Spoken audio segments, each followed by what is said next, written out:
Hey guys, যদিহে পোনপ্ৰথমবাৰৰ বাবে আমাৰ চেনেলটো চাই আছে, প্লিজ চেনেলটো ছাবস্ক্ৰাইব কৰি কাষতে থকা বেল আইকনটো প্ৰেছ কৰি অল কৰি দিবলৈ নাপাহৰিব।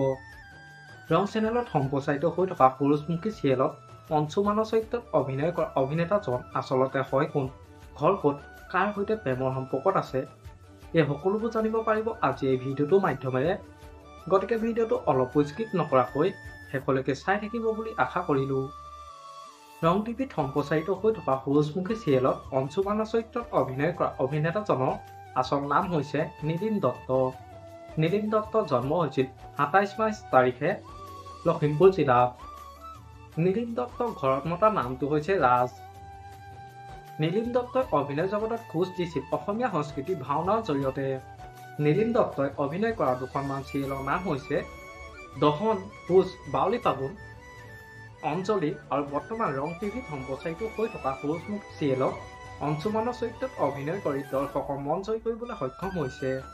আপোনালোকে বাৰু অঞ্চুমানৰ অভিনয় চাই কেনেকুৱা পাইছে মোক এটা কমেণ্ট কৰি জনাবচোন। আমাৰ আজি ভিডিঅ'টো আছিল ইমানেই। আজিলৈ বাই বাই। মৰম সানি দিম তোমাৰে দেহত, সপোন আঁকি দিম